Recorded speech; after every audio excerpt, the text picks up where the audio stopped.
basta-basta makukuha yung pinangako ng Panginoon. Kahit sinabi niya, nasasamahan ko kayo, ako ay gagabay sa inyo, bibigyan ko kayo ng kalakasan, bibigyan ko kayo ng patnubay. Kahit sinabi yun ng Diyos, meron pa rin tayong pakikipaglaban na gagawin, may digmaan para makuha natin yung mga pangako ng Panginoon sa atin.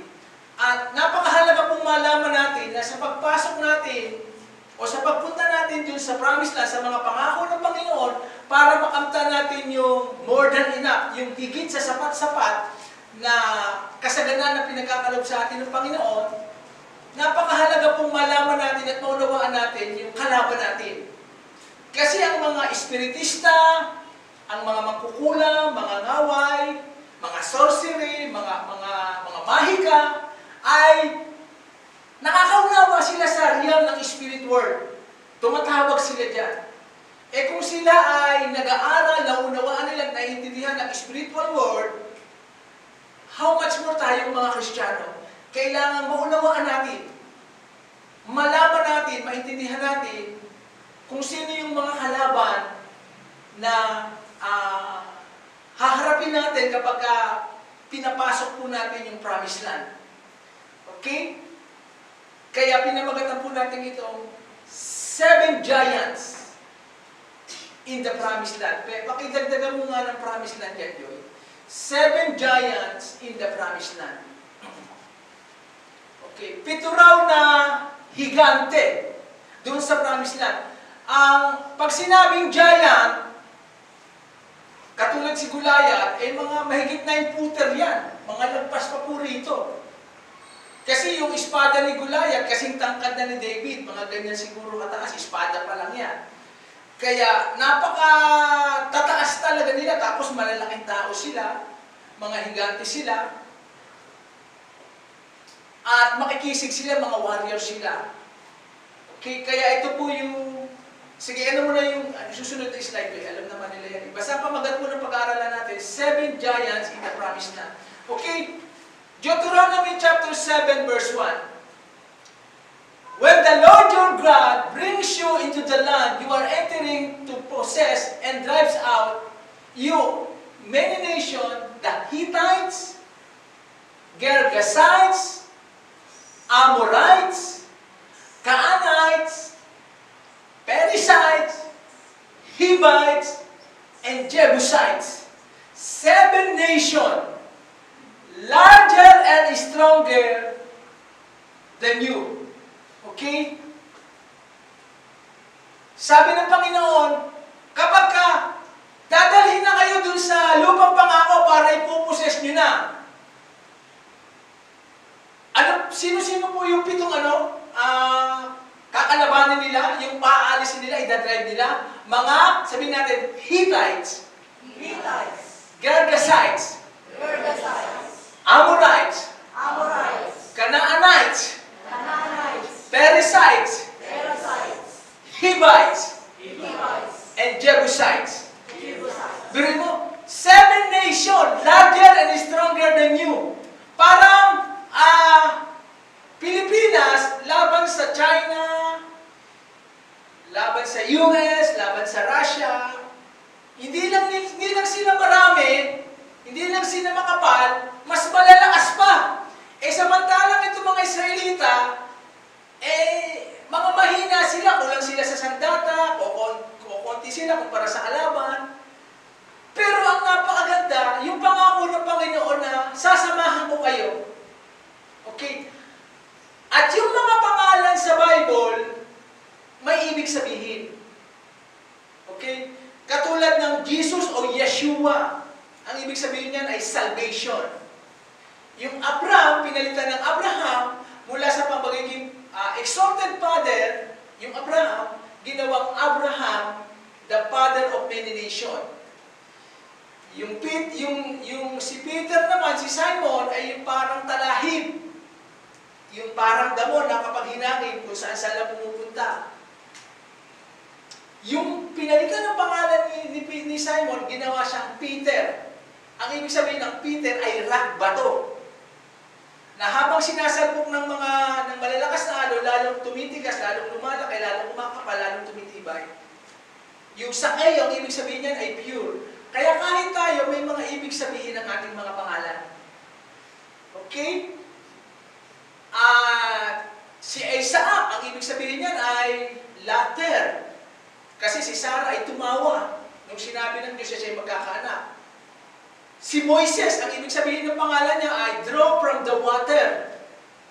Kasi si Moises, nung sanggol nga siya, ay para siya iligtas ng nanay niya, inilagay siya sa tambo, parang basket siya na may takip, tapos pinatiano doon sa dagat. At nakuha si Moises ng prinsesa nung Paraon, yung anak ng Paraon. Kaya lahat ng pangalan may ibig sabihin.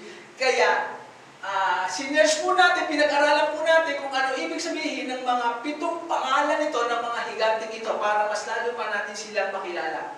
Okay? Tingnan po natin. Okay. Unahin po natin yung Jebusites. Okay? Ang ibig sabihin po ng Jebusites, ito yung mga higante na nagdi-discourage sa atin na huwag nang pagpatuloy, na tayo ay talunan, na tayo ay mag-give up, na tayo ay sumuko. Di ba nung mabalita, di ba nung napadala ang Diyos ng 12 na spy, yung 12 bumalik, yung 10 na spy, mga leader sa bawat tribo, negative yung kanilang report. Kasi nga, ang nakita nila ay makapal na pader, matatangkad, sila ay maliliit lang. They are easily discouraged, nanghina na kaagad sila. Kaya doon pa lang, hindi pa sila nakikipaglaban, sumuko na sila. Sabi nila, pumili tayo ng leader at bumalik na tayo doon sa Egypt. Hindi natin sila kaya. Mahina tayo, makapal sila, ang lalaki natin. Ang lalaki nila. Nakalimutan kaagad nila yung mga himalang ginawa ng Diyos kung paano sila pinalaya. Yung hinati ng Diyos yung dagat sa pamamagitan ni Moises, nakatawid sila, at nilunod si Pero, yung mga kawal nila, yung mga karwahe nila, yung mga sundalo ni Pero, nakalimutan nila ang lahat ng himalang yon. Kasi isang higante pa lang ang nakita nila na na-identify yung Jebusites. Nanghina sila. Okay? Na ang tingin nila, talunan sila, hindi nila kaya. Katulad sa panahon natin ito na paano ka mangangarap? Sa panahon na ito, bumabagsak ang ekonomiya, ang hirap ng sitwasyon. Mga dambuhalang mga kumpanya ay nagsasara, nalalockdown, nagbabawas ng mga trabahador. Okay? Yan ang nakikita natin. Kaya napakahalaga na binabantayan po natin. 3 po yung gateway na pinapasukan ng kaaway. Ilista niyo po yan. The 3 gateways that Satan or devil can enter us. Una, yung mata po natin, yung eyes. Ang mata natin, ang pintuan ng kaluluwa. Kaya kung ano yung nakikita natin, nakakapanghina yun. Pangalawa, yung ating tenga. Entry point yan. Kapag narinig natin, nakaka-discourage. Kasi mabagsik na sandata ito ng kaaway, yung discouragement. Yung nalulupay-pay tayo, nanghihina tayo, naglalambot, ayaw na natin. Okay? Ayaw na natin lumaban. Ayaw na natin mangarap, magpatuloy, mag-move forward, mag-move on. Kasi nga sa paulit-ulit nating nararanasan na pagkatalo, hindi tayo magkaroon ng breakthrough. Okay? At yung pangatlo po, yung ating bibig, yung mouth. Kaya 3 po yan, the 3 gateway that the Satan or the devil, our enemy, can enter: our eyes, our mouth, and our ears. Okay? Nakaka-apekto po yan. Yung sa nakikita mo pa lang, nakaka-apekto na yan. Paano pa pag sinamahan ng kung ano naririnig natin? Okay? Gusto niyo po ng kwento, no? May kwento lang po ako. May mga palaka po, napakaraming palaka. Di ba? Nakakarinig po kayo ng mga palaka. Kadami mga palaka. Habang naglalaro sila o yung mga palaka, may 2 palaka na nahulog. Yung hindi naman kataasan. Medyo hindi pa naman sila malaki, hindi pa naman sila talaga yung malakas pang di lahat ng mga Alam niyo, yung mga palaka pala, mga chismosa rin yun eh. Tignan mo, may dalawa rin, no? Na nahulog. Di naman siguro kataasan, mababa lang. At, yung mga palaka, yung dalawang palaka, talon ng talon. Ilang araw na. Siyempre, tapos habang talon sila ng talon, kokak, bagano sila. Sabi ng mga ibang palaka, wala na kayong pag-asa yung makaalis kasi mga pasaway kayo, ang likod niya, hindi kayo nakikinig. Kung ano, dami mga palaka, nakapalibot, pinapanood sila, tinitignan lang kung ano yung nangyayari, kung ano magagawa. Di gano'n, talagang talon ng gano'n. Hanggang lumipas ang ilang araw, yung isang palaka namatay. Di lalong nanghihinahan yung isang palaka. Tapos sumisigaw na naman yung mga nakapaligid. Sabi ko na sa'yo, hindi ka makakalis sa kinilalagyan mo yan eh. Hindi ka makaka-breakthrough. Tignan mo yung kasama mong palaka, patay na, lumulutang-lutang na lang. Susunod ka na. Susunod ka na dyan. Ang dami, mga ganun daw ang mga salita, usap-usapan, nakatingin lang yung mga palaka, hindi naman sila nakakatulong, nagdi-discourage pa. Pero etong palakang ito, talagang sabi niya, hindi, may gusto pa akong marating, may pangarap pa ako. Hindi ito ang katapusan ko, kasi nungalingan itong nakikita ko, meron pang mas maganda, mababago pa buhay ko, tatalon siya ng tanong, talaga persistent siya ng tanong. Then finally, nakagawa siya ng paraan. Nakalabas siya sa kinalalagyan niya. At tumang-tuwa siya. Nag-usisa yung mga palaka. Ba't nagkaganon? Yung kasama niya namatay. Bakit ito nabuhay? Gusto niyo po malaman kung ano yung pinagkaiba nung isang palakang namatay at saka nakaligtas? Gusto malaman? Taas ang kamay. Kunti lang, oh. Okay. Nung tinignan nila, pinag-usap-usapan nila, nung in-interview nila, yung palang ito ay bingi. Hindi niya naririnig yung mga sinasabi ng mga ibang kokak na palaka, na mga nakaka-discourage, nakakapanghina, na hindi na nga tinutulungan, ganon. Wala siyang naririnig. Bingi siya eh. Basta ang gusto niya, yung sarili niya, nakapokus siya, di makakalabas ako dito, bago may magagawa pa ako, gagawa ko na ng paraan. May mga kilala ba kayo mga ganun tao o parang yung palaka na nakaka-discourage, kasama siya sa trabaho, kung saan man, o kung sino man, na hindi na nga kayo tinutulungan, dinidiscourage pa kayo, pinipermisyo kayo, hindi na mababago buhay mo, hanggang ka na lang, hanggang ano.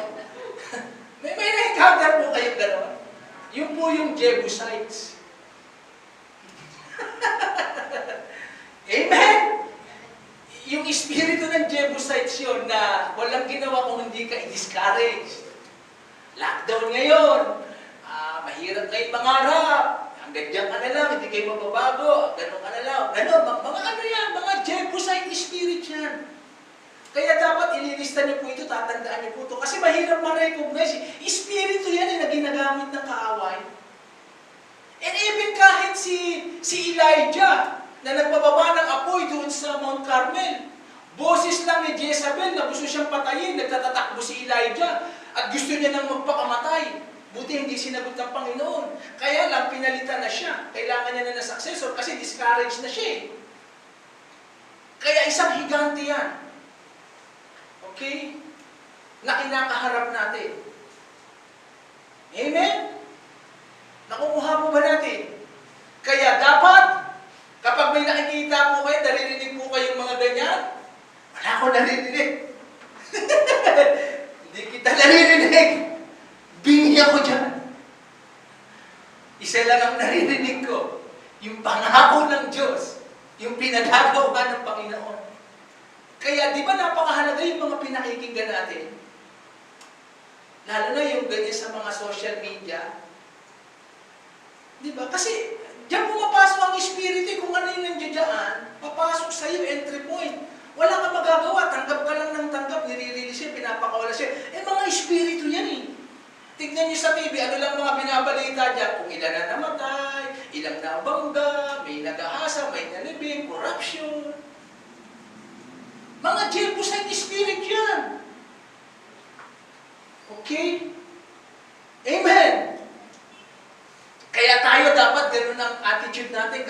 pagpapalakang yun. I will never give up. I will never give in. My best days are heads up front of me. Mas maganda ba ang bukas ko, ang hinaharap ko, hindi pa sa akin tapos ang Diyos. May plano pa ang Panginoon. Greater, because my God is greater and He will do greater things in my life. Hindi ako talunan. I am more than conqueror. Ikaw na higanti ka. Kita niyo po ngayon, di ba? Kita niyo kahit mga kabataan ngayon, ang bilis ma-discourage. Hindi lang nakapasa sa board exam, nagpapakamatay. Hindi lang nasagot, nabasted, napahiya, nagpapakamatay. Ang daming espiritu yan eh. Jebusite yan. Di ba?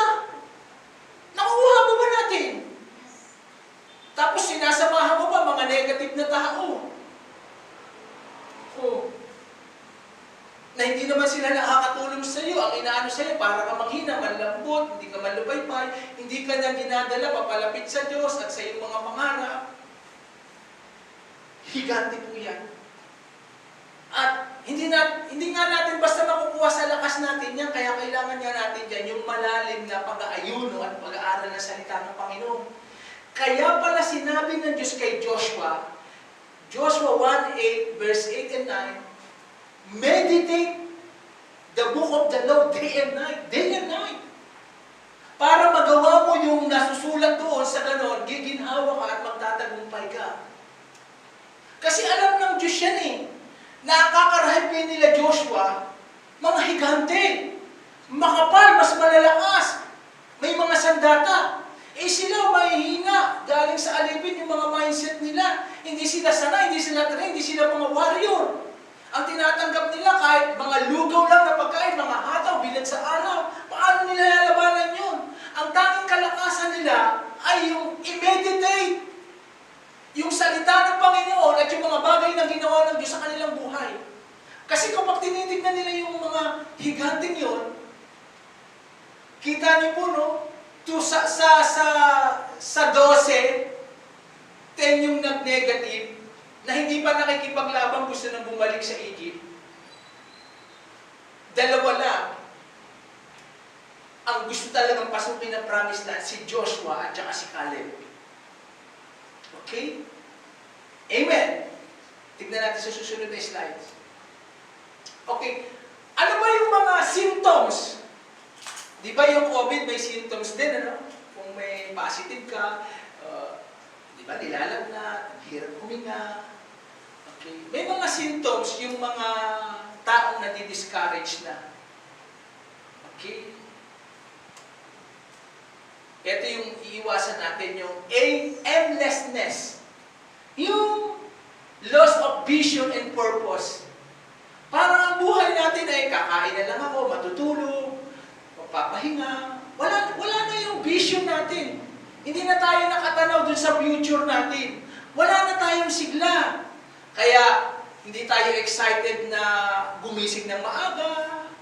Hindi tayo excited na bumangon, hindi excited na mag-pray, magbasa ng Bible, magpunta sa church. Nawawala na yung vision. Wala na yung purpose. Kung bakit nag-i-exist, kung bakit nandito tayo sa mundo, para mahalin ng Diyos, paglingkuran siya. Hindi lang para basta kumita lang ng pera. Walang vision.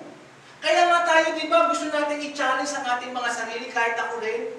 5 years from now, okay, lahat tayo i-challenge po natin yung ating sarili. 5 taon mula ngayon, ano pa yung magiging achievement ko? Ano pa yung magiging goal ko?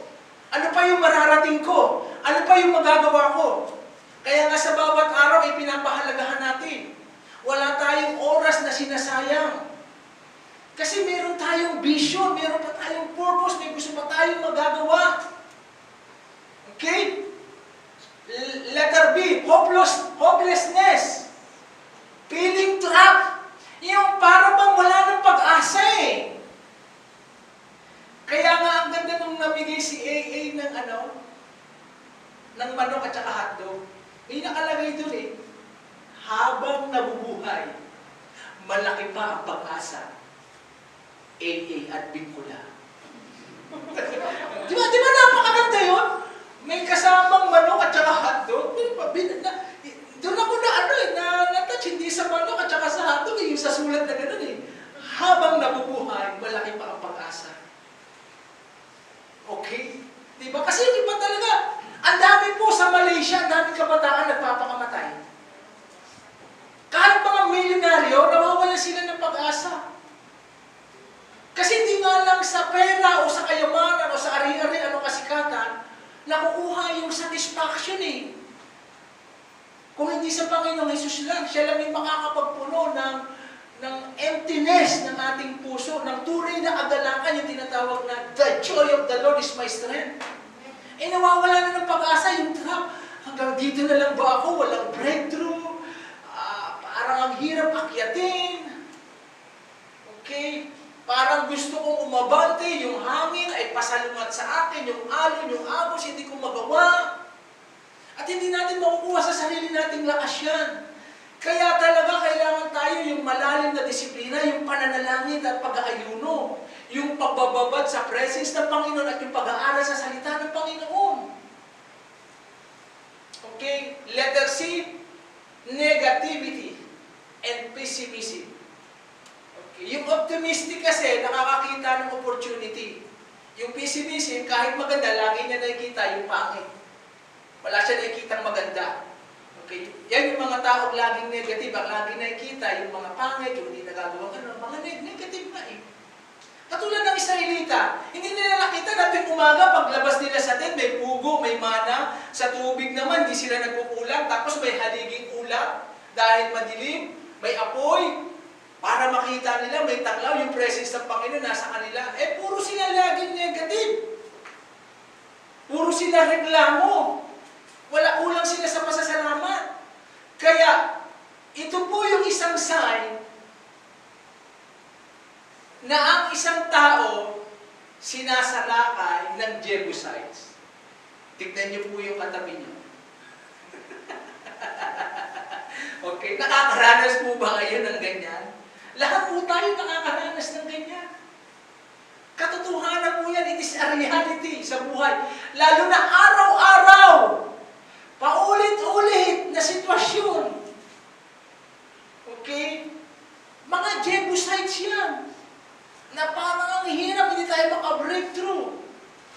Yung parang hanggang sa naging kontento na tayo, mairaos ko lang yung araw na ito.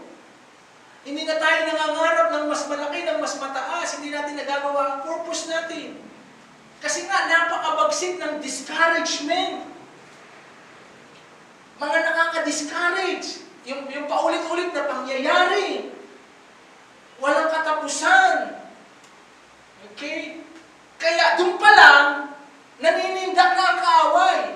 Eh, paano ka pa magmumubol, magpapatuloy kung sa kaloob-looban mo, nangihina ka na. Kung sa kaloob-looban natin, sumusuko na natin, ayaw na natin na magpatuloy. But the devil is a liar.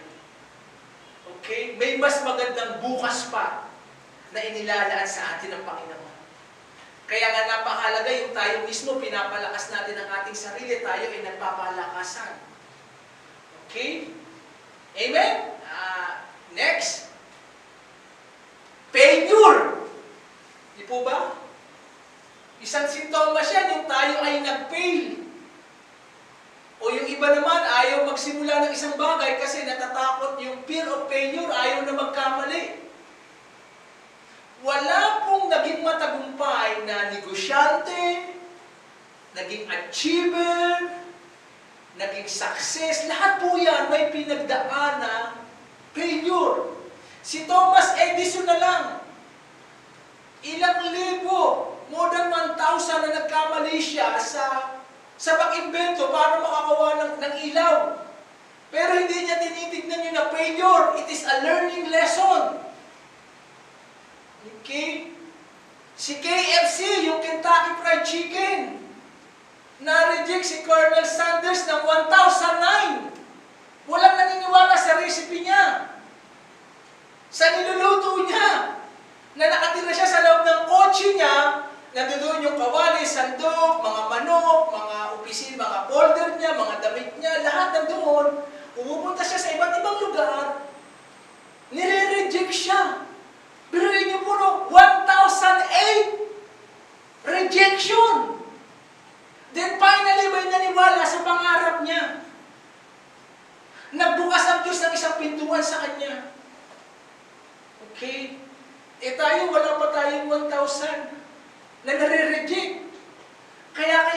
maging manhid tayo dyan sa mga rejection, sa mga failure. It is a learning opportunity. Okay? Bukas, sisikat uli ang araw. May pag-asa pa para sa atin. Letter E, a defeated attitude to quit and to give up. Ayan. Yung ayoko na. Suko na ako. I throw my towel. Hindi ko na kaya. Hanggang dito na lang. Kasi paulit-ulit nga na sitwasyon eh. Okay? Katulad ng palaka, hanggang namatay na lang, tinanggap niya na yung pagkatalo na hindi siya makakaahon sa ganung sitwasyon. Okay? May isang sa graduation, si Winston Churchill, Prime Minister ng Great Britain, nag-officiate siya sa graduation ng mga graduate na estudyante.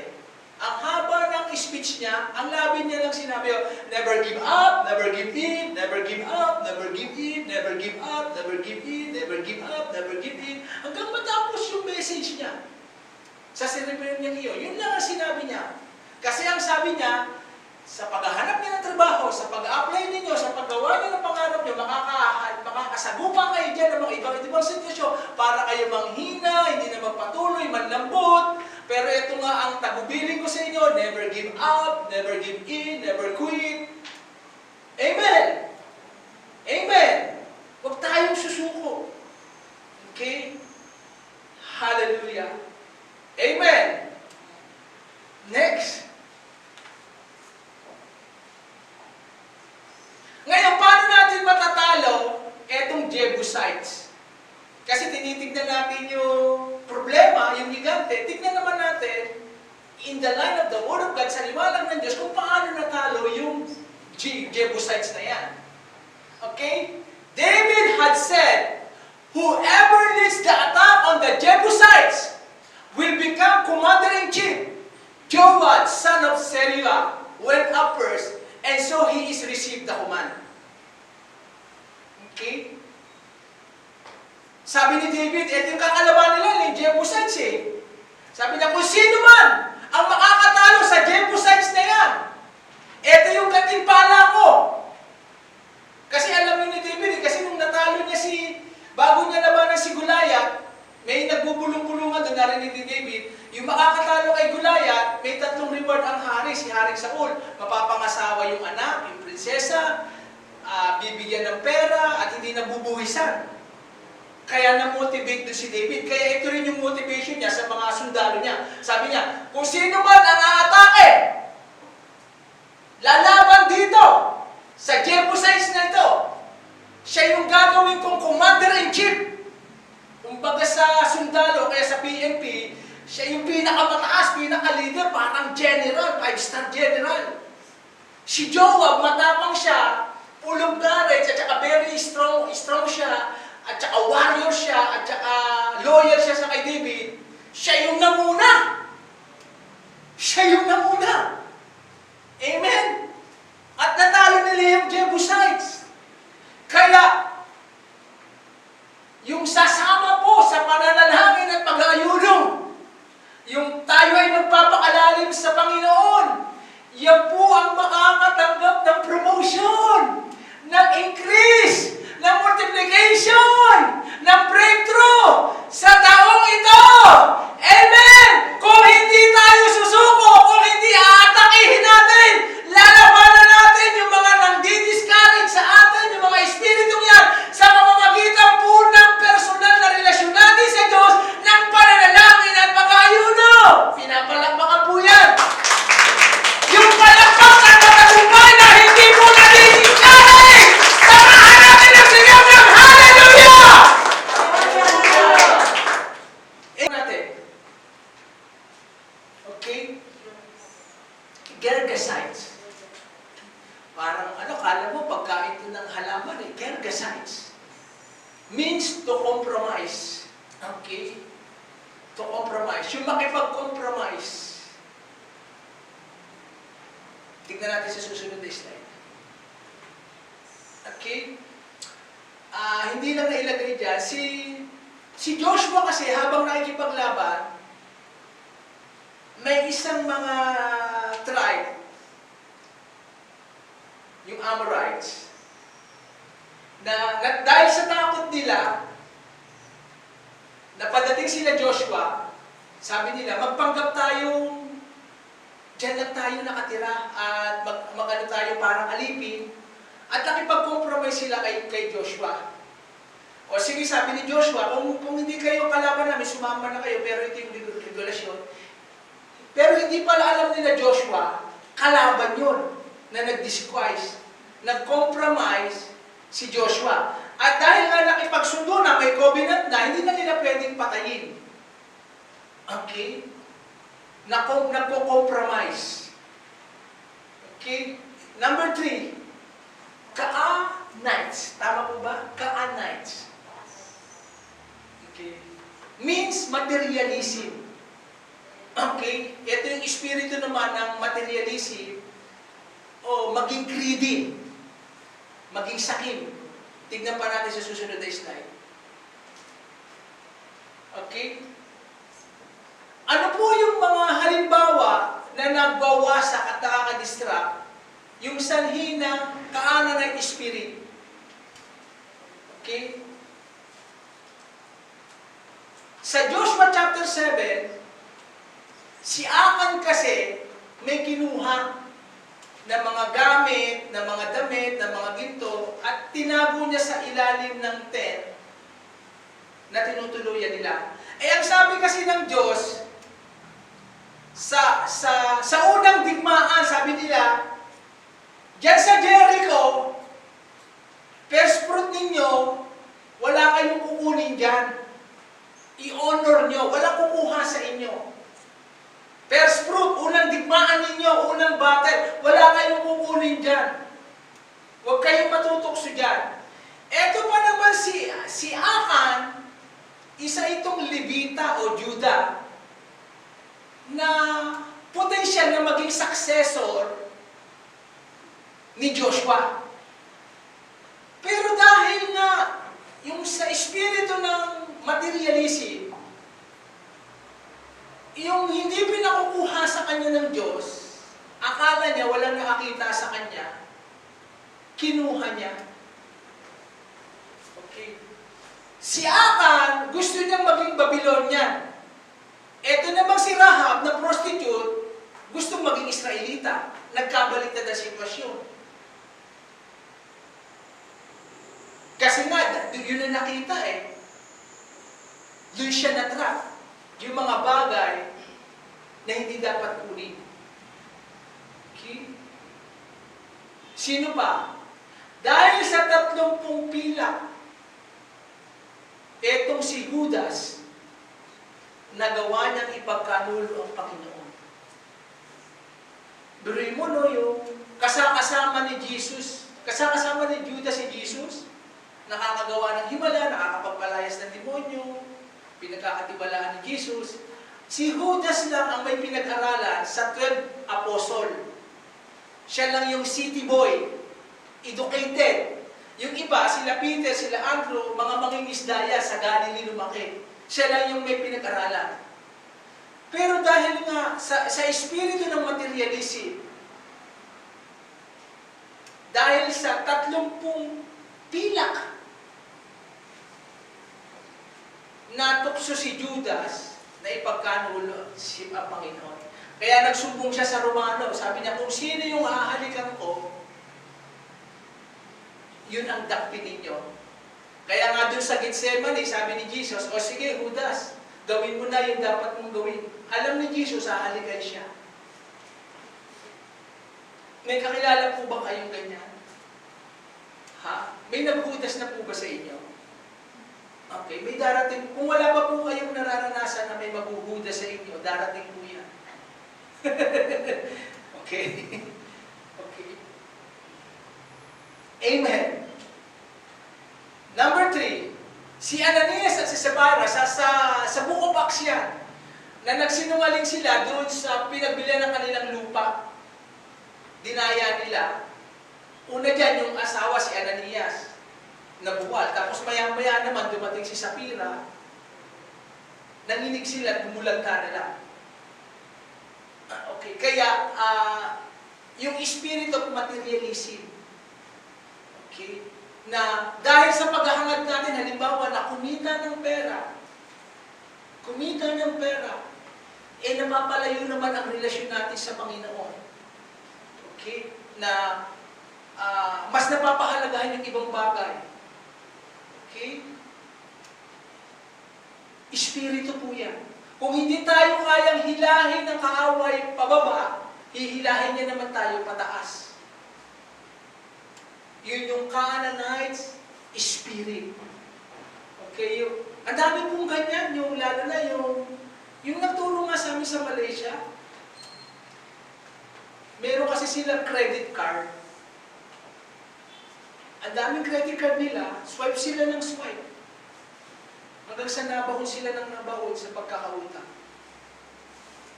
One day, millionaire. Kasi wala silang iniisip. Kasi nga, temptation yan. Yung may card ka, yung credit card ka, swipe ka ng swipe na ngayon, hindi naman kailangan, binibili. Tsaka na muna, pero binibili. Okay, basta may makita lang. Halimbawa, may nakita yung kapitbahay, yung ganda ng TV nila, naman, dapat meron din tayong gano'n. Dahil sa inggit dun sa kapitbahay, o sa magkano, kasi nakita, ayaw magpatayo, nakipagsabayan. Swipe ng swipe. Hanggang sa, ang dami po niyan. Kahit sa Dubai, buti nga sa Dubai, kapag ikaw ang ang bayad lang sa'yo, makukulong ka. Pag laya mo, wala ka ng utang. Kaya may kilala nga kami kapatiran Nagpakulong na lang Tapos naalaya, wala na siyang utang. Okay? Dahil sa materialism. May kanta nga yun Bil mo ko yun, bil mo ko niya. Ha? Diba? Yung gano'n, bil mo ko no, bil mo ko niya. Yung hindi pa naman kailangan. Iba kasi yung wants sa needs. Ang sabi ng Panginoon, God will supply all your needs, hindi yung wants. Di ba? Ay, may cellphone ako, dapat mas maganda yung cellphone ko, mas malaki, kasi sa kabila, mas maano. Hindi pa naman kaya, hindi kaya sa budget, pinagpipilitan. Okay. Halimbawa, kung sa may okasyon naman, handa tayo ng handa, tapos ipangungutang lang natin. Nabusog na yung mga dumalo, may balot-balot pa yan, ikaw na naiwan, magbabayad ka pa ng ganun bakit? Okay? Kaya, espiritu rin yan, yung mga Canaanites. Lalo na yung mga kamag-anaks. Kamag-anaks. Okay? Mga spirit of materialism. Okay? Amen? Next.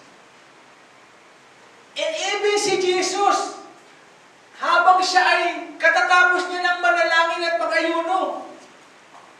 Verse 8 ng Matthew chapter 8. Again, the devil took him in a very high mountain and showed him all the kingdoms of the world and their splendor. Ang sabi ng demonyo, sabi ni Satan, all this I will tell you, he said, if you will bow down and worship me, I will give it to you.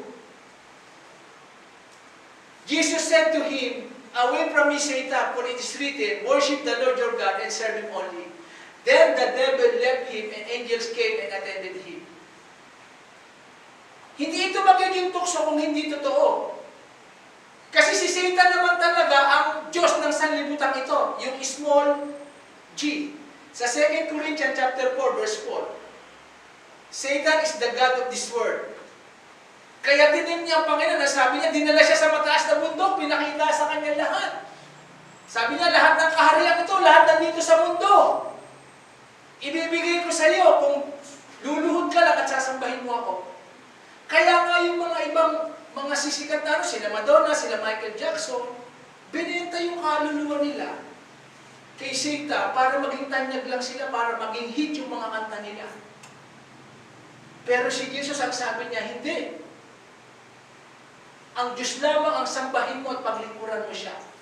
For it is written. Okay? Kaya, napakahalaga po yun. Okay, susunod.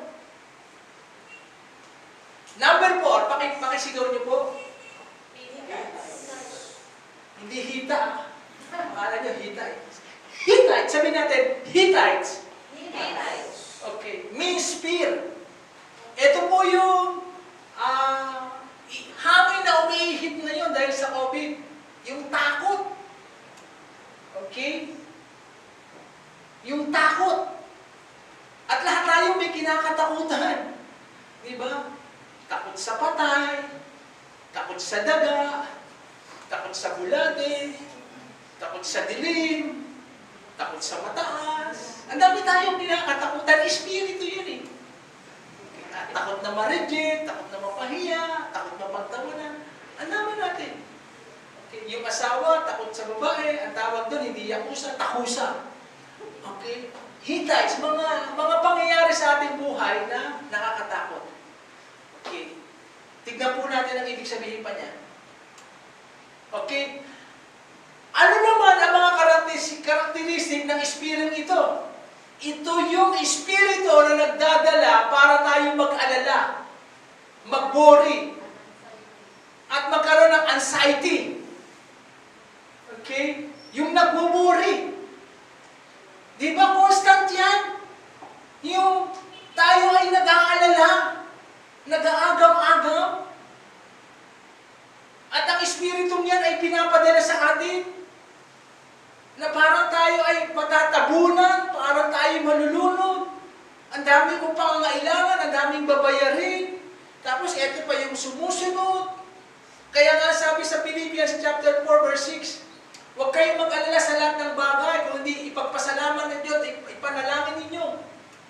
Ipetisyon niyo sa Diyos, sa pamamagitan ng pananalangin, may pananampalataya at pasasalamat. Okay? Fear of men. Yung doubt and unbelief. Ayan. Kaya yung iba, hindi maibigay yung tithes, at saka yung offering, at saka yung first fruit. May spirit po tayo ng takot na yan. Yung Hittites yan.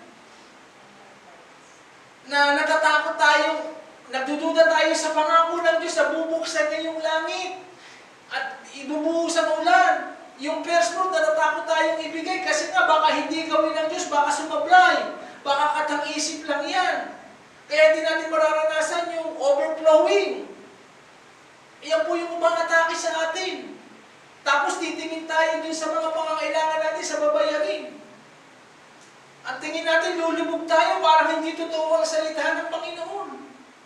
Iyan yung espiritu na yan na nagsasanhi na tayo ay magduda. Hindi maniwala sa salita ng Panginoon. Sila ay mga Hittites. Sabihin natin, Hittites. Hittites. Okay? Number na po tayo? 5. Okay, bago yun. Ano sabi ng 2 Timothy chapter 1 verse 7? For God has not given us a spirit of fear and timidity, but of power, love, and self-discipline. Ang espiritu raw ng takot ay hindi galing sa Diyos. Yung pagiging timid, yung pagiging mahiyain. Pero ang ano binibigay niya? Power! Sabihin natin, power! Love! And self-discipline. Okay? Discipline. Self-discipline. Dinidisiplina natin ang ating sarili. Hindi tayo nagpupuyat ng gabi kasi kailangan natin bumangon ng maaga para manalangin, para katagpuin ng Diyos. Okay? Nililimitahan natin yung mga panonood ng TV o mga nakaka-entertain para ibigay natin sa pag-aaral ng salita ng Panginoon sa pagpapamili altar. Okay? Yan yung mga sundalo ng Panginoon. May disiplina sa sarili. Dumarating tayo ng on time sa mga gawain. We discipline ourselves. Nakapokus tayo sa gagawin natin. Bago ka matulog, yung gagawin mo bukas, pinaplano mo na. Pagdilat ng mata mo, ginagawa mo na siya kaagad. Discipline. Okay? Ang isang tao, kahit hindi masyado nag-aral, pakunti ang alam, basta disiplinado, malayo mararating. Di ba ang layo ng narating ni Manny Pacquiao?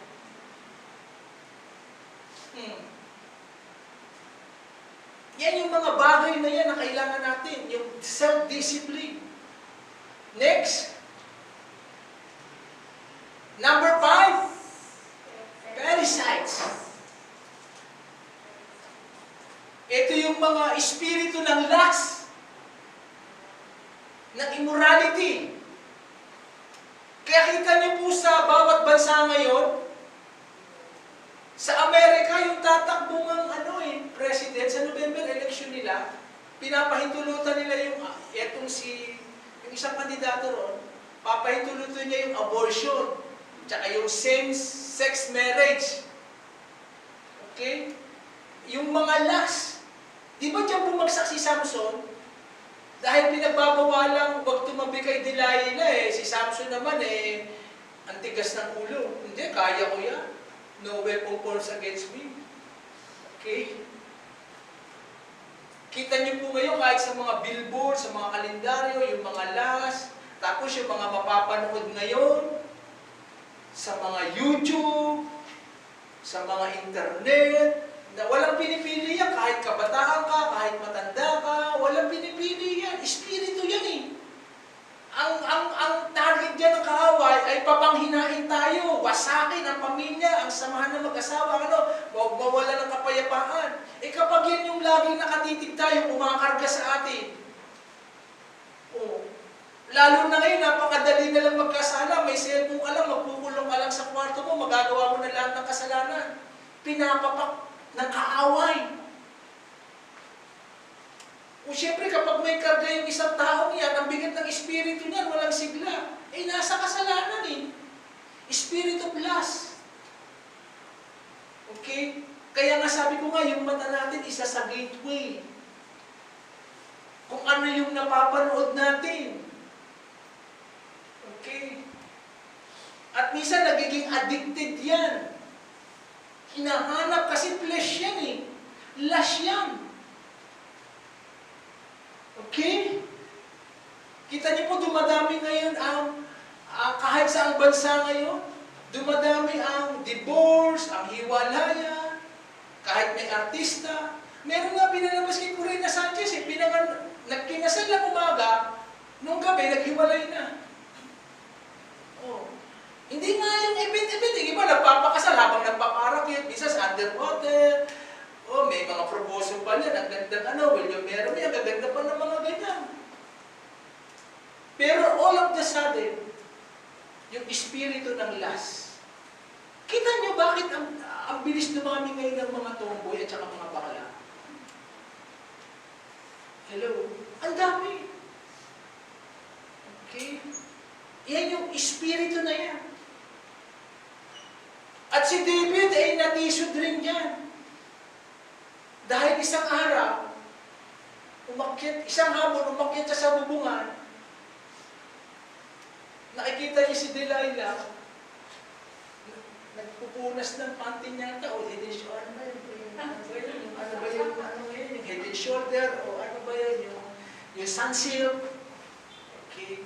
Sa Israel kasi, yung bubungan doon, walang bubong. Kita-kita ni David. Okay. Walang atip. Nakita niya, lust of the eyes. Tinitigan niya. Kaya ang sabi niya, sino ba yung nandoon na kapitbahay natin? Padala nga dito. Si David, giant killer. Warrior. Pero ito yung kahinaan niya. Yung lust. Kaya ang kaaway, alam yung kahinaan natin Alam niya, kung saan tayo mahina, kung saan tayo marupok, doon niya tayo tinitira. Kaya ingatan natin yung pinapanood, tinitignan, mga bintana yung pintuan. Okay? Dapat maging katulad tayo ni Joseph. Pag dumarating na yung asawa ni Mrs. Potiphar, para siya gayumahin, tumatakbo siya. Kasi mas mahalaga kay Joseph yung vision na binigay sa kanya ng Diyos at gusto niya maging pagpapala. Amen? At yung mga lust na yan, yung mga addiction, yung mga habit natin, hindi makukuha sa prayer lang yan. Kailangan talaga dyan fasting. Kasi sa fasting talaga, manghihina ka. Humihina yung grip, yung kapit ng flesh natin. Tapos nakakargahan ka ng Espiritu ng Diyos, ng Word of God. Unti-unti nawawasak, nadidismantle. Hindi makukuha sa pray-pray lang yan kapag malalim yung last. May isang janitor sa Amerika, matagal na po ito. Nagtataka yung mga nurse doon, yung mga nakapaligid doon, namamatay. Natukoy, nahuli yung gumagawa. Na pagkatapos niyang gahasain, pinapatay niya. Inimbestigahan siya ng mga pulis, ng mga FBI. Bakit nagkagano? Ano ba nangyayari sa iyo? Bakit habit mo na yung manggahasa at pumatay? Sabi niya, dahil po kasi sa magazine na binabasa ko, birbiri mo, tagtarin niya ba yung kwarto niya siguro ng mga magazine, ng mga malalaswa? Ito yung parang nagtutulak sa akin eh. Na kumuha ng babae, gahasain at patayin. Espiritu yun. Ano kinahantungan niya sa kulungan? Okay? Ilan na ang pamilya, mag-asawa, mag-anak, nawasak, nahiwalay dahil sa ganyang mga pangyayari. Okay? Amen? Number 6. Okay? Amorites. Mga Amorites. Ibig sabihin, pride or rebellion. The spirit of slander. Yan yung sa likuran mo, maraming nag-slander, nanlalait, nangwawasak, nanchichismis, mga backbiting. Okay? Mga Amorites yan. Susunod na slide. Okay? Ano yung atake ng mga Amorites? Confusion. Nagbibigay ng kalituhan. Di ba kapag may problema tayo, nag-worry tayo, nalilito tayo, di natin alam ang gagawin? Tapos susunod pa ng mga curse, ng mga criticism. Okay? Condemnation. And then kinikripol, pinipilay, pinaparalyze yung espiritu natin para tayo manghina. Yung ayaw na natin, yung sugo na tayo. Yung nangihina tayo, parang lagi tayong pagod na pagod. Wala tayong sigla, wala tayong gana. Yan yung mga atake nila. Mga Amorites. Hallelujah. Okay? Next. Ito po, napakaganda po ang pangako rito sa Isaiah 54:17. No weapon formed against you will prevail. Kasama po rito yung COVID-19. I-declare niyo po yan. Ano sabi rito? No weapon formed against me will prevail. Including COVID. Siyempre, mag-iingat din tayo. Kasi weapon yan eh. Yung COVID, sandata ni Satan yan. Para bumagsak ang economy, para hindi na makapag-church, manghina, walang fellowship, walang prayer meeting, walang person. Atake ng kaaway niya. Pero sabi nito, no weapon formed against me will prevail. And you will refute every tongue that accuses you. This is the heritage of the servant of the Lord. This is their vindication from me, declares the Lord. Okay? Naunawa po ba natin? Next. Last, dito na po tayo magtatapos. Hivites. Okay, mga Hivites, to lie openly. The spirit of deception. Ayan yung, kaya nga sabi, do not trust blindly. Di ba ang dami mga budol-budol ngayon? Sa online, sa network, o sige, magpadala ka ng pera ha. O magkita tayo, magpadala ka ng pera. O eto po, magpapalit ng dalat, o palit ng mantika, o kung ano man, peki pala yung pera. O yung mga agent na o eto yung magtatrabaho sa abroad, sagot, tapos wala naman pala, tapos mga iba pala yung yung mga iba yung gagawin, mga deception, mga pandaraya. Okay? Yung tayo pa naman mga Kristiyano, di ba, ang babait natin, ang bilis natin magtiwala, mag-amen lang at saka mag-hallelujah eh. Okay? Ayan, yung nagdideceive tayo, yung nakuha ka agad yung tiwala. Amen? Kaya nga napakahalaga na kinikilala. Test the Spirit. Okay? At lahat po tayo nakaranas na niyan, yung naloko tayo, yung bumili ka ng produkto, peki pala. Marami niyan, dati nga kami. Unti ka na kami bumili ng kaldero dun sa Harrison. Sabi, pag binili mo itong kalderong ito, libre na Boracay, tapos yung pala, kunyari may tinawagan. Tapos pinakausap naman sa akin. Sir, po yan, may libre po yan, doon kayo sa Boracay, sa mga ganyan. Sige, sama naman sa amin. Mabuti na lang yung kapatid ko, si Rowena, nandun ako, sabi niya, peki yan. Walang ganyan, yung tinawagan niya, kasama rin lang niya yan. Kaya sabi naman, wala po kami pambayad dyan, pasensya na po kayo. Diyan na sabi, nandiyan mga kaldero eh. May libreng Boracay daw eh.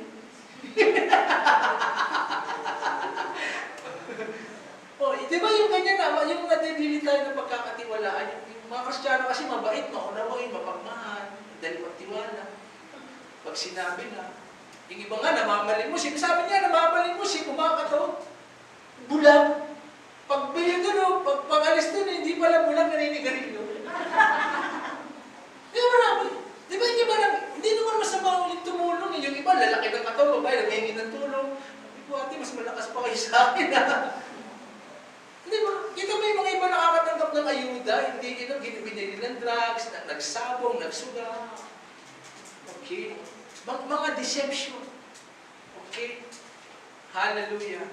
May mga taong ganyan. Yung budol-budol, yung mga manlilin lang, yung mapandaya, ayan, naloko tayo, naswindle tayo. Okay? Yan yung mga espiritu. Meron pa ba? Okay, next. Nagpasa natin yan. Okay. Huling slide na po ito. 3-step in the spiritual warfare, identify the thief.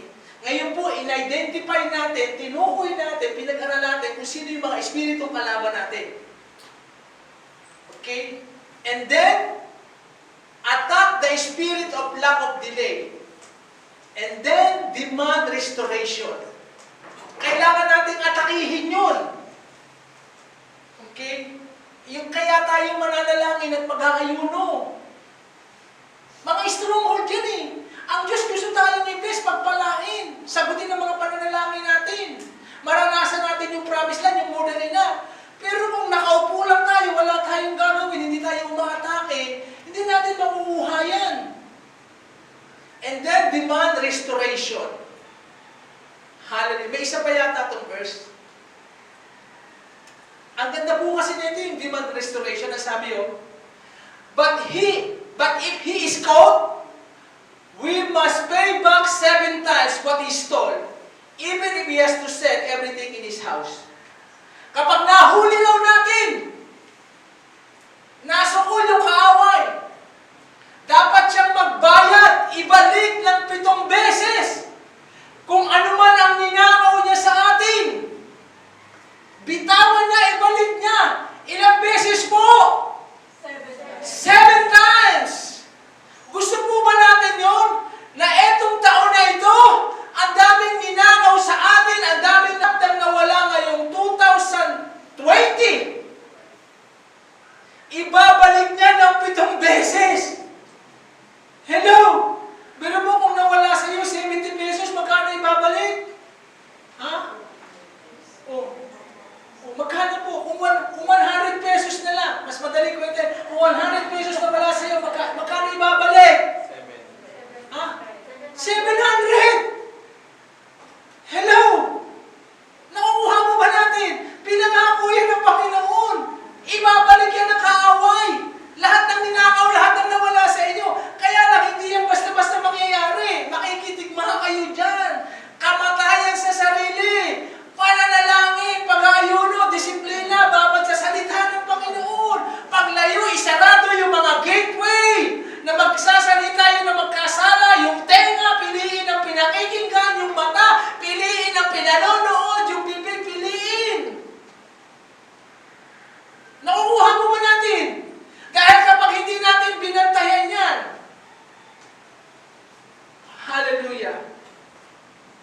nandun lang tayo, tinatanong natin yung promised land.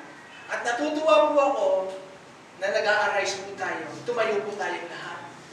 Hallelujah, Jesus, O God. Hallelujah, O God. Oh, Jesus, O God. Hallelujah.